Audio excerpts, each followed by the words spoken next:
ఉన్న కేసీఆర్ గారి నాయకత్వంలో అదే ఇవాళ ఎట్లయింది? లైట్లు పనిచేయాయి, బుగ్గలు పనిచేయాయి, పొక్కలు ఊడిస్టోడు లేడు, డే లైట్ మర్డర్స్ అవుతాయి, డే లైట్ల జ్యువెలరీ షాప్ల మీద వాడు దోసుకుంటారు, ఆడపిల్లల మీద అత్యాచారాలు పెరుగుతాయి. మొత్తం 41% క్రైమ్ రేట్ హైదరాబాద్లో పెరిగింది. నిన్న మీరు వార్తలు చూడండి ఇవాళ పేపర్లలో, ముగ్గురు కొట్టుకపోయిన వర్షాలలో, ముగ్గురు కొట్టుకపోయిన వర్షంలో. అంటే నేను ఎందుకు చెప్తున్నా ఇదంతా అంటే, పట్టించుకునేటోడు లేడు హైదరాబాద్ని. ఇవాళ ఒక మంత్రి లేడు, ఒక ఎమ్మెల్యే లేడు అని కనీసం అడిగేటోడు కూడా లేడు హైదరాబాద్లో. అటువంటి పరిస్థితి ఈ కాంగ్రెస్ ప్రభుత్వంలో ఉన్నది. జిమ్మెదారు గల ప్రభుత్వం అయితే, నిజంగా బాధ్యత గల ప్రభుత్వం అయితే, ఇట్లాంటి వర్షాలు పడుతున్నప్పుడు సీరియస్గా పెద్ద ఎత్తున ఇబ్బందులు ఉన్నప్పుడు ప్రజలకు ఒక ముగ్గురు మంత్రులను జూబ్లీహిల్స్ ఎలక్షన్లో పెట్టుడు కాదు, ముగ్గురు మంత్రులను హైదరాబాద్ మొత్తంలో పెట్టి ఎక్కడ సమస్య ఉంటే అక్కడ పోయి పరిష్కారం చేస్తే ఒక గది ప్రభుత్వం అవుతుంది. ఆ పని మనం చేసినాం 10 ఏళ్ళు, వీళ్ళు చేయలేదు. సరే, మనం కట్టినట్టు వీళ్ళకు 36 ఫ్లైఓవర్లు కట్టే చేత కాకపోవచ్చు, కానీ కనీసం పొక్కలు ఊడ్చే తెలివి కూడా లేదా? కనీసం రోడ్ల మీద గుంతలు పడితే ఆ గుంతలు ఊడ్చే తెలివి కూడా లేదా? దయచేసి ఆలోచించండి. నేను మిమ్మల్ని కోరేది ఒక్కటే, ఇవాళ మీరందరూ కూడా 56 బూత్లకు సంబంధించిన బూత్ కమిటీ సైనికులు ఇక్కడ ఉన్నారు. మీ అందరితో నా ప్రార్థన ఒకటే, మళ్ళీ కేసీఆర్ గారే రావాలనే మాట ఇవాళ హైదరాబాద్లో కాదు, ఇవాళ రాష్ట్రంలో ఉండే ప్రతి వర్గం నుంచి ఒక్కటే మాట వినబడతా ఉన్నది.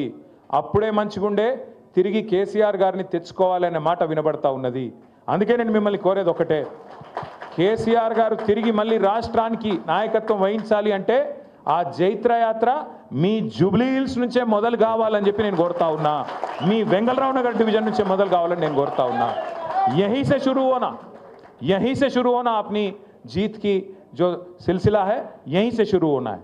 क्योंकि आज हर कोई चाह रहा, आप कोई ऑटो चलाने वाले हमारे भाई से पूछो, क्या हालत है रे भाई, क्या हालत है, बर्बाद हो गया ना भाई, क्या करें. मैं 2-4 महीने पहले मैं आ रहा था कहीं असेंबली से, मैं पार्टी ऑफिस आ रहा था. आते आते बीच में वो बंजारा हिल्स के पास रेड लाइट आया तो रुक गया मैं. इतने में मेरे बगल में एक ऑटो आ गया. ऑटो वाला सलाम बोला, मैं भी सलाम भाई बोला. बोलते ही उन्होंने बोला, साहब एक बार शीशा नीचे करो. मैं शीशा नीचे कर लिया. बोला सलाम, मैं फिर से बोला सलाम. क्या नाम है? बोला महमूद. बोला महमूद भाई क्या हाल है? क्या हाल है साहब? बर्बाद है. मैं बोला बर्बाद क्या हुआ? क्या है साहब? पूरा धंधा कारोबार ख़त्म, कहीं भी रोटेशन में पैसे नहीं है. एक तरफ रियल एस्टेट ख़त्म हो गया, एक तरफ हमारा कारोबार ख़त्म हो गया. कहीं भी देखो आप, आज कोई नहीं है साहब. केसीआर साहब जाने के बाद वो गया साहब, वो माहौल गया हैदराबाद में, वो पुराना वाला हालचाल नहीं है అని అన్నాడు. मैं क्या करूं महमूद भाई, फिर एक ఓట్ का सज़ा 5 साल है ना, ఒక ఓటు శిక్ష 5 ఏళ్ళు కదా అని నేను అన్నా. అంటే ఏమంటాడు తెలుసా महमूद भाई, कोई तरकीब नहीं है क्या साहब, कोई तरकीब అంటే ఏమైనా ఉపాయం లేదా అంటుండు. యాడున్నది ఉపాయం? ఉపాయం యాడున్నదంటే మీ చేతులు ఉన్నది. జూబ్లీహిల్స్లో మీరు గట్టిగా గుద్దుతే వీళ్ళు చక్కగా అవుతారు, లైన్లకు వస్తారు. ఇచ్చిన హామీలన్నీ నిలబెట్టుకోవాలంటే మీరు జూబ్లీహిల్స్ లగాయించి మంచిగా పిడికిలు బిగించి కడుపులోకి వెళ్ళి గట్టి గుద్దుతే అన్ని చక్కగా వెళ్తాయి.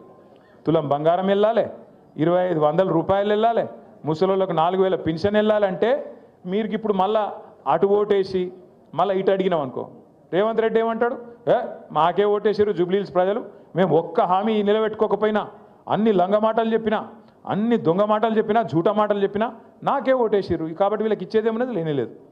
కానీ రేవంత్ రెడ్డిని అని తప్పులేదు. రేవంత్ రెడ్డి అనేట ఆయన చాలా నిజాయితీ గల మోసగాడు. ఆయన ఏ మాట కామాట చెప్పుకోవాలి భయ్, ఎందుకంటే ఆయన ముందే చెప్పిండు, ఎలక్షన్ ముందే ఏం చెప్పిండు, ప్రజలు మోసం చేసేటోళ్ళనే నమ్ముతారు, మోసగాళ్ళనే నమ్ముతారు, అందుకే మేము మోసం చేస్తామని చెప్పిండు. పాపం ఆయన చాలా నిజాయితీ గల మోసగాడు, ఆయన అని తప్పులేదు.